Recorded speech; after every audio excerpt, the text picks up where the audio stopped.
कभी सोचा है कि किसी बिजनेस की कामयाबी का असली राज क्या है? सिर्फ कमाई नहीं। आज हम उन छिपी हुई लागतों की दुनिया में उतरेंगे जो असल में तय करती हैं कि कोई बिजनेस आसमान छुएगा या जमीन पर आ जाएगा। और यकीन मानिए, जवाब आपको चौंका सकता है। चलिए, एक आसान सा सवाल लेते हैं। एक बिजनेस है जिसकी कमाई है $75,000 और खर्चे हैं $65,000। हिसाब तो बड़ा सीधा साधा लगता है ना? $10,000 का सीधा सीधा मुनाफा।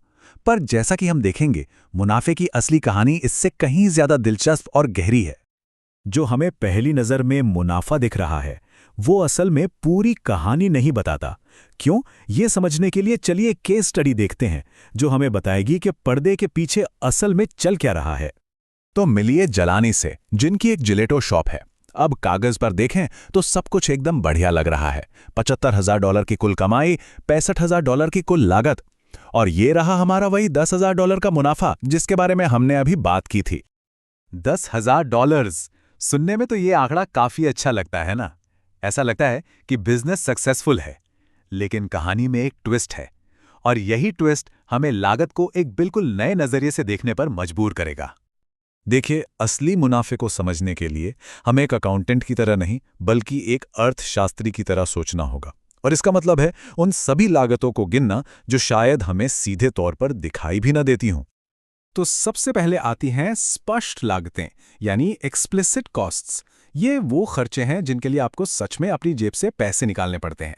दुकान का किराया, जिलेटो बनाने का सामान, कर्मचारियों की सैलरी, ये सब वो खर्चे हैं जो साफ साफ दिखते हैं। और अब आती है मजेदार बात। ये हैं निहित लागतें या इम्प्लिसिट कॉस्ट्स। इन्हें आप अदृश्य लागतें भी कह सकते हैं। ये वो अवसर हैं जो आपने बिजनेस करने के लिए छोड़ दिए, जैसे कि वो सैलरी जो बिजनेस का मालिक कहीं और नौकरी करके कमा सकता था। पैसा तो नहीं गया, पर मौका तो गया ना।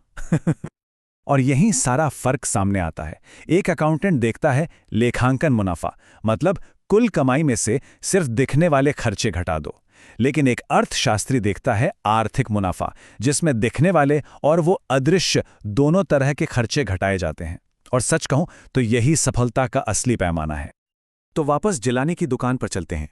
उसकी स्पष्ट लागतें, मतलब रॉ मटेरियल, किराया और लोन का ब्याज, ये सब तो हैं। लेकिन उसकी निहित लागतें भी हैं। वो $25,000 की सैलरी जो उसने कहीं और नौकरी न करके छोड़ दी, और वो $3,000 का ब्याज जो वो अपने पैसे कहीं और लगाकर कमा सकती थी। ये असली लागतें हैं, भले ही इनके लिए कोई बिल ना आया हो। तो अगर हम सिर्फ दिखने वाली लागतों को देखें, तो जैलानी का लेखांकन मुनाफा कितना है? पूरे $38,000। वाह! कागज पर तो ऐसा लग रहा है कि वो कमाल कर रही है। लेकिन जैसे ही हम उन अदृश्य लागतों को, मतलब छोड़ी हुई सैलरी और ब्याज को भी हिसाब में लाते हैं, उसका असली यानी आर्थिक मुनाफा सीधा गिरकर $10,000 पर आ जाता है। अचानक बिजनेस की पूरी तस्वीर ही बदल गई। इससे ये पता चलता है कि कभी-कभी जो लागतें दिखती नहीं, वही सबसे ज्यादा मायने रखती हैं।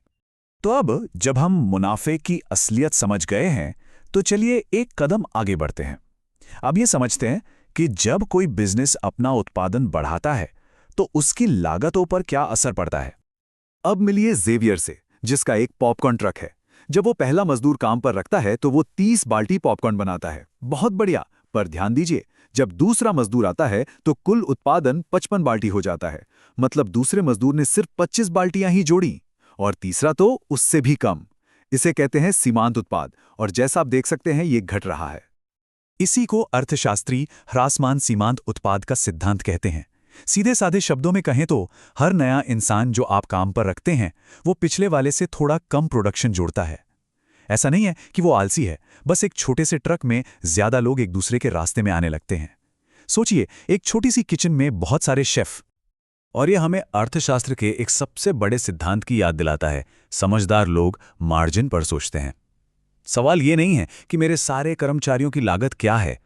असली सवाल यह है कि क्या एक और मजदूर को काम पर रखने से मुझे उसकी सैलरी से ज्यादा फायदा होगा। सारा खेल अगले कदम का है। तो ये अगले कदम वाले फैसले लेने में मदद करने के लिए अर्थशास्त्रियों के पास एक कमाल का विजुअल टूल है, लागत वक्र। हाँ, ये ग्राफ देखने में थोड़े डरावने लग सकते हैं, पर असल में ये सिर्फ उत्पादन का स्वीट स्पॉट यानी सबसे सही लेवल खोजने का एक तरीका है। इससे पहले कि हम ग्राफ में उतरें, जल्दी से इन 4 जरूरी लागतों को समझ लेते हैं। स्थिर लागतें जो फिक्स रहती हैं, जैसे किराया। परिवर्तनशील लागतें जो उत्पादन के साथ बदलती हैं, जैसे कच्चा माल। औसत कुल लागत मतलब हर एक चीज को बनाने का एवरेज खर्चा। और सीमांत लागत यानी ठीक एक और चीज बनाने में कितना खर्चा आएगा। अब इन सब में से हमारा पूरा ध्यान 2 चीजों पर रहेगा, औसत कुल लागत यानी एटीसी और सीमांत लागत यानी एमसी। क्यों? क्योंकि इन दोनों के बीच का जो रिश्ता है वही हमें बताता है कि एक कंपनी कब सबसे अच्छे तरीके से काम कर रही है। इनका रिश्ता समझना बहुत आसान है। इसे अपने स्कूल के नंबरों की तरह सोचिए। अगर आपके अगले टेस्ट में यानी सीमांत टेस्ट में आपके नंबर आपके अब तक के एवरेज से ज्यादा आते हैं तो आपका ओवरऑल एवरेज बढ़ जाएगा, राइट? और अगर कम आते हैं तो एवरेज घट जाएगा। लागतें भी बिल्कुल ऐसे ही काम करती हैं। और अब आता है इस पूरे विश्लेषण का जादुई पल। सीमांत लागत का ग्राफ औसत कुल लागत के ग्राफ को हमेशा उसके सबसे निचले पॉइंट पर काटता है। यही वो स्वीट स्पॉट है जिसे कुशल पैमाना कहते हैं। ये उत्पादन का वो लेवल है जहां कंपनी हर चीज को सबसे कम से कम संभव लागत पर बना रही है। अभी तक हम जो भी बात कर रहे थे वो छोटी अवधि के लिए थी, जहां फैक्ट्री का साइज जैसी चीजें फिक्स होती हैं। अब चलिए जरा दूर की सोचते हैं, लंबी अवधि के बारे में, जब एक बिजनेस अपना आकार भी बदल सकता है। छोटी और लंबी अवधि में बस एक ही बड़ा फर्क है। छोटी अवधि में कम से कम एक चीज, जैसे आपकी फैक्ट्री का साइज, फिक्स्ड होता है। आप उसे रातों रात नहीं बदल सकते। लेकिन लंबी अवधि में सब कुछ बदला जा सकता है। आप एक नई फैक्ट्री बना सकते हैं या पुरानी बेच भी सकते हैं। तो लंबी अवधि में जब कोई कंपनी बड़ी होती है तो वो अक्सर 3 चरणों से गुजरती है। पहला, पैमाने की अर्थव्यवस्थाएं, मतलब बड़े होने का फायदा मिलना, जैसे थोक में सामान खरीदने पर डिस्काउंट। फिर आता है पैमाने पर निरंतर रिटर्न, जहां साइज बढ़ाने से लागत पर कोई खास फर्क नहीं पड़ता। और आखिर में, अगर कंपनी बहुत ही ज्यादा बड़ी हो जाए तो आती हैं पैमाने की अव्यवस्थाएं, जहां मैनेजमेंट मुश्किल हो जाता है और लागतें फिर से बढ़ने लगती हैं। तो ये सारी बातें हमें वापस हमारे शुरुआती सवाल पर ले आती हैं। किसी भी बिजनेस के लिए सफलता का असली पैमाना सिर्फ ये नहीं है कि क्या हम मुनाफा कमा रहे हैं। असली और ज्यादा जरूरी सवाल ये है, क्या हम अपने सबसे कुशल पैमाने पर यानी सबसे स्मार्ट तरीके से काम कर रहे हैं? और ये एक ऐसा सवाल है जो हर बिजनेस ओनर को हमेशा खुद से पूछना चाहिए।